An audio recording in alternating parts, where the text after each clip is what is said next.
Macedonia in English. Just about everything you want to know. President Ivanov delivers annual address to Parliament. I'm personally disappointed with the outcome of this year's summit in Brussels. I believe you are too, distinguished members of the Parliament, members of the government, and all citizens of the Republic of Macedonia. It seems that the old, worn-out Balkan manners, Balkan interests, aspirations, and divisions still persist and are imposed on the outcomes of the European Union summits, President Georgi Ivanov said in his annual address to Parliament. I have repeatedly stressed the commitment of the great Jean Monnet that only an enlarged and united Europe is primarily a peace project. I am afraid that the postponement of the enlargement process for the Republic of Macedonia and for the region is not helping in achieving the commitments of the founders of the United Europe. I regret that they failed to send a real message. Obviously, some people do not understand the importance of this message for us, for our citizens, for our societies in the region, he added. Despite everything, he added, not only does Macedonia remain loyal and committed to its Euro-Atlantic orientation and integration, but the country will also adhere to the recommendations and intensify its efforts. Ivanov emphasized that Macedonia's policy has always been and will be the European policy. In 2012, the President paid 21 visits to foreign countries and held 86 meetings with heads of state and governments, as well as with top representatives of international organizations. As regards the talks on the name issue, Ivanov said Macedonia, as before, applies a sincere and committed approach. Still no agreement to unblock 2013 budget adoption.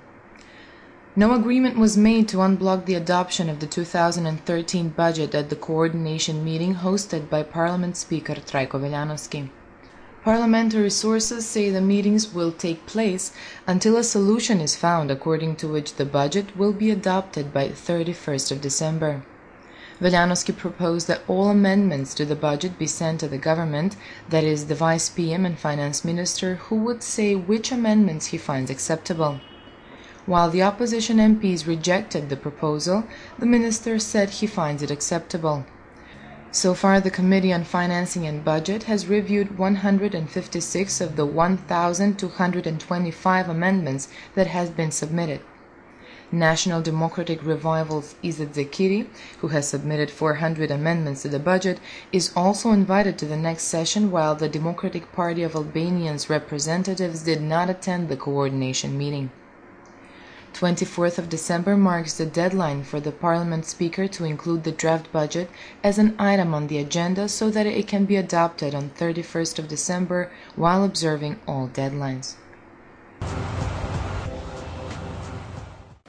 Business persons on World Bank's Southeast Europe Regular Economic Report.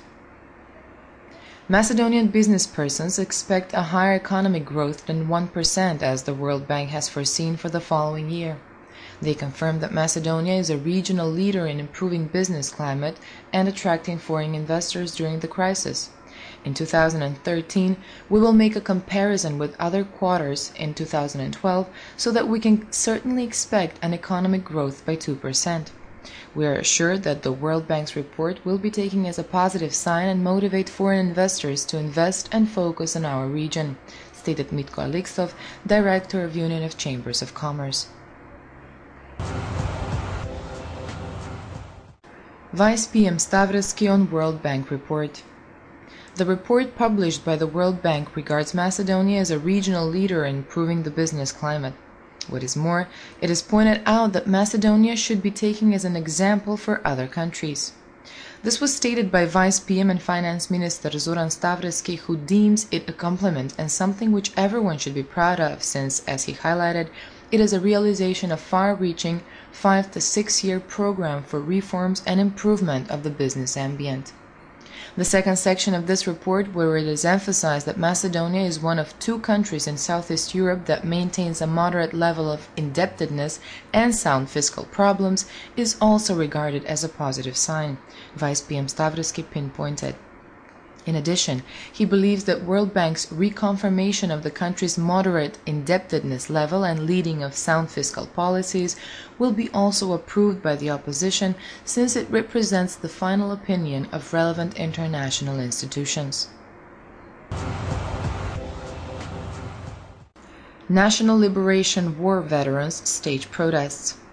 Member of the Association of National Liberation War veterans protested in Skopje downtown in revolt of, quote, the unlawfully seized property of the organization. We have staged this march due to the unlawful confiscation of our center, which we have been managing for 50 years and through which we have carried out our programs so as the NOB victims are not forgotten, stated Georgi Georgievsky of the association.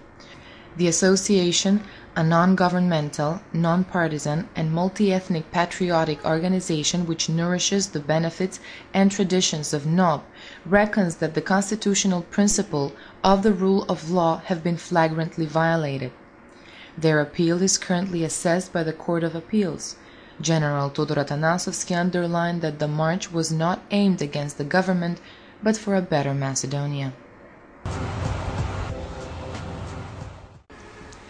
Positive movement in Health Minister doctors' negotiations. Health Minister Nikola Todorov and the Independent Union of the Clinical Center expect a final solution to the pay-for-performance model to be found within 10 days or a fortnight at the most. The most contentious points over which agreement will be more difficult are whether there should be rewards and fines. As the health minister announced, introduction of the U.S. model is discussed, that is, quarterly pay for performance, which means that the average value for the performance in the 3 months would be paid in the next 3 months. We are debating on the modalities of the solution in order to make this a win-win situation, stated Todorov.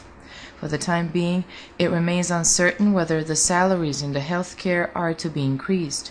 I think we should all be satisfied that we sat on the table. The first offers had been made, and this is what will be discussed. This will be intensive. Negotiations and moratorium of the strike is possible if certain agreements are reached, and I am not talking about final agreements, since those are collective agreements, said head of the Independent Union, Dr. Dejan Stavric.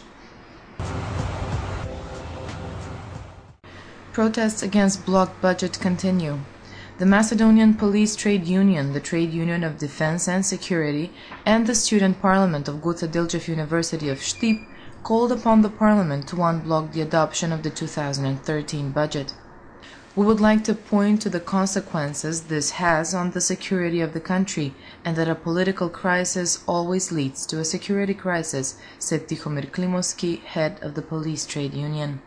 Risto Aitov of the Trade Union of Defense and Security said the untimely adoption of the budget would have long-term negative consequences which will affect the rotation of the peacekeeping missions at the beginning of 2013. The Student Parliament of Goce Delchev University of Štip protested against the blocked budget, saying that the student standard would suffer if the student scholarships and loans are not paid on time.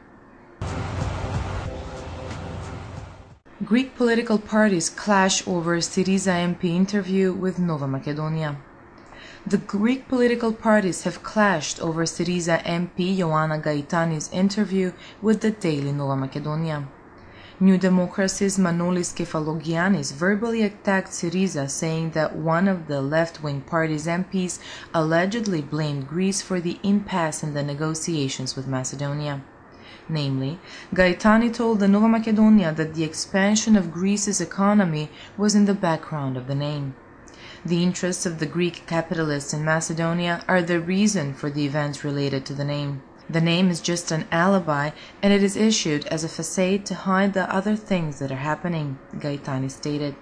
Kefalogiannis described the Syriza MP's comments as historically ignorant and dangerous, while Golden Dawn blamed Syriza for stating anti-Greek, anti-national, and traitorous stances. Macedonia in English. Just about everything you want to know.